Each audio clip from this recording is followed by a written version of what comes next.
नमस्कार। हिंदी विभाग की ओर से आप सभी का स्वागत है। आज हम तीसरा वाला पाठ निंदा रस प्रारंभ कर रहे हैं। निंदा रस में जिसके लेखक हैं हरिशंकर परसाई जी। हरिशंकर परसाई जी एक सुप्रसिद्ध हास्य व्यंग्य साहित्यकार भी हैं। इनका जन्म मध्य प्रदेश के होशंगाबाद जिले में इनका जन्म हुआ। ये ज़मीन नामक स्थान और 22 अगस्त सन 1924 ईस्वी में इनका जन्म हुआ। ये प्रारंभ लेखक रत्नकार यानी सतार की शिक्षा में मध्य प्रदेश में ही प्राप्त की।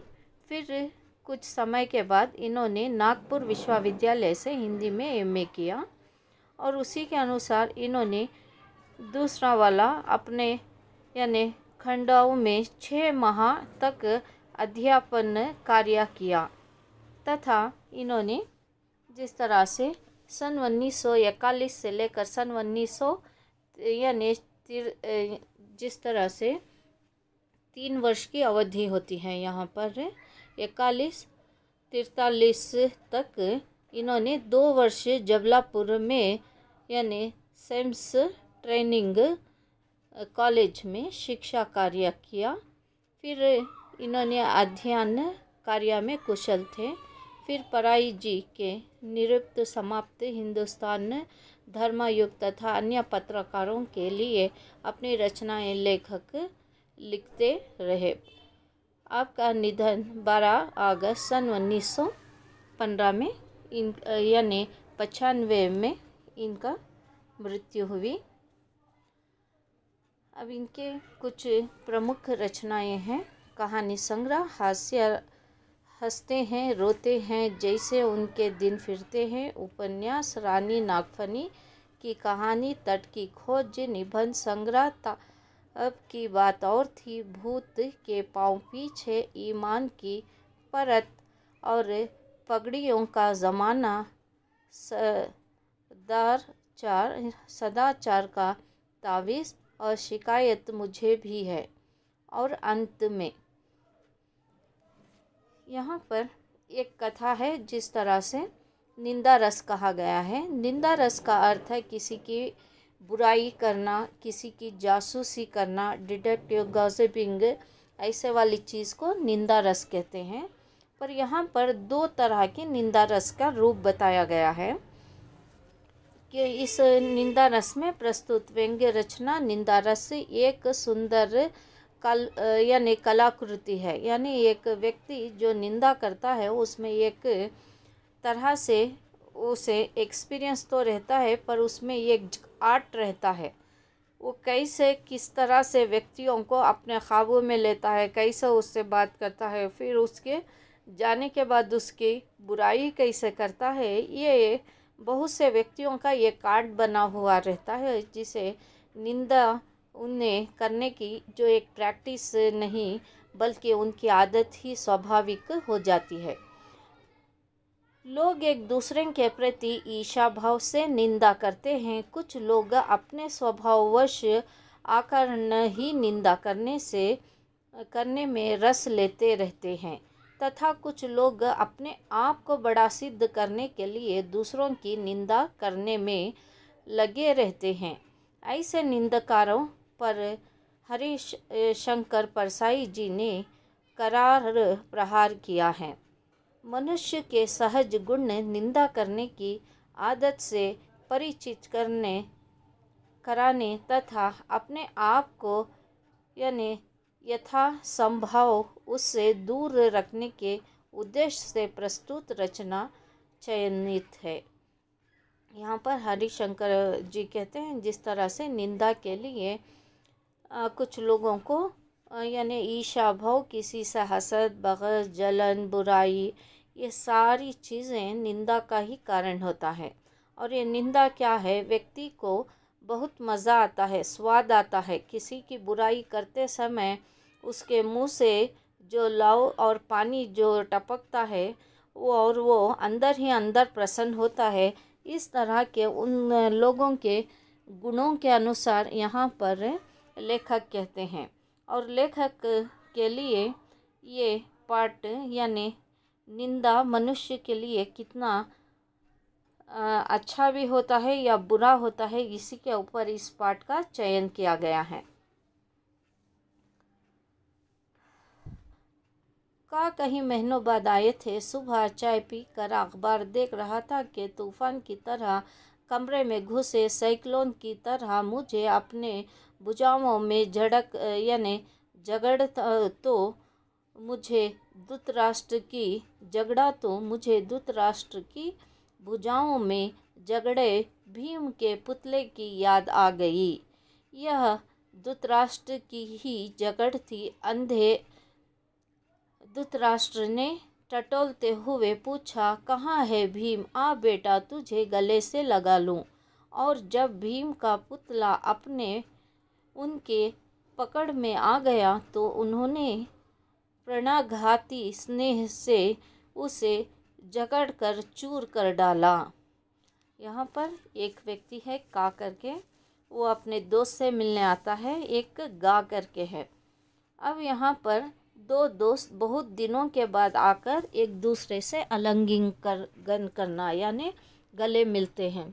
तो उस समय यानी एक व्यक्ति जो सुबह में चाय पी रहा था पर अखबार पढ़ते हुए, तो एक दोस्त आता है जिसे तूफान की तरह आता है और जिस तरह से फिर साइक्लोन की तरह चला जाता है, यानी फ्लोट की तरह आना फिर साइक्लोन की तरह जाना, इस तरह से उनके दोस्त को, मित्र को इन्होंने कहा है। और वो जैसे गले लगता है उनकी हड्डियां शायद चूर हो गई होगी, इस तरह से वो गले मिल रहा है, यानी अपनी बाहों में इस तरह से जकड़ लिया है। तो इन्हें महाभारत के अंधे धृतराष्ट्र की याद आने लगी।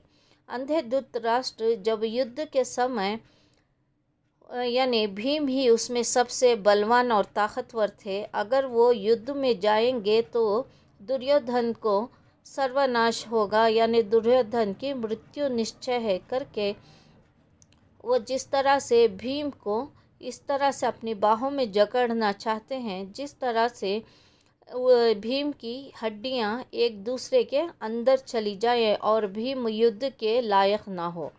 इसी तरह जब भीम को पता चलता है तो भीम उनके ही तरह एक पुतला बनाकर उनके सामने प्रस्तुत कर देते हैं। और जैसे धृतराष्ट्र टटोलते हुए, कहाँ है मेरा भीम बेटा, आजा मैं तुझे अपने गले से लगा लूँ करके जैसे वो गले लगाते हैं, उसी समय दोनों बाहों से जैसे जगड़ते हैं वो पुतला टूटकर चकनाचूर हो जाता है। तो इसी तरह इनके दोस्त भी इनसे वैसे ही गले लग रहे हैं।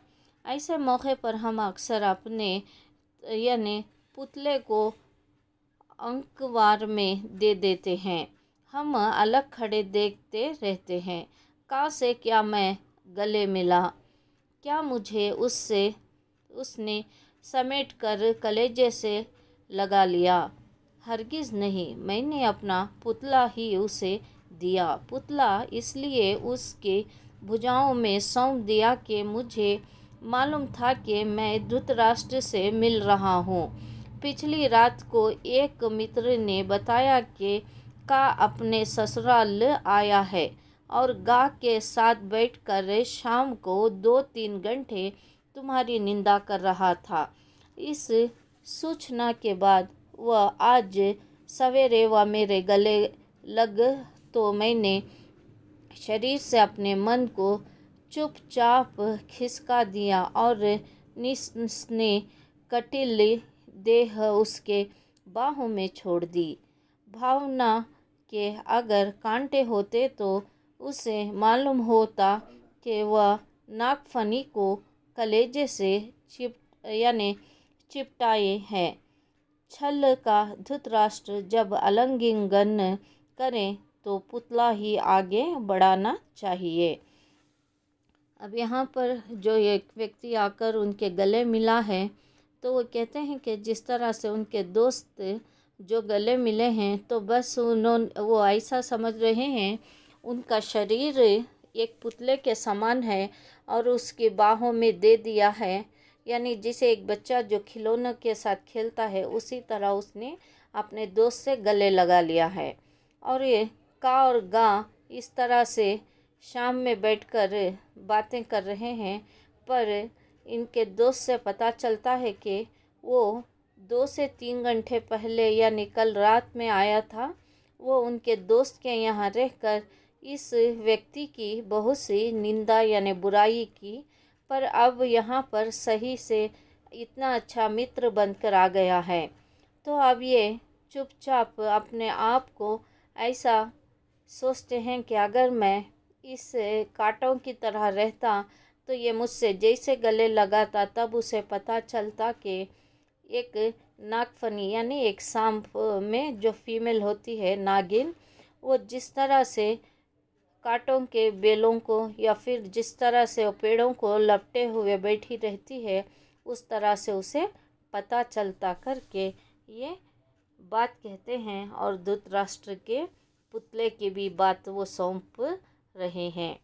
पर वह मेरा दोस्त अभिनय में पूरा है, उसके आंसू भर नहीं आए, बाकी मिलने यह के हर्ष उल्लास से सब चिन्ह प्रकट हो गया।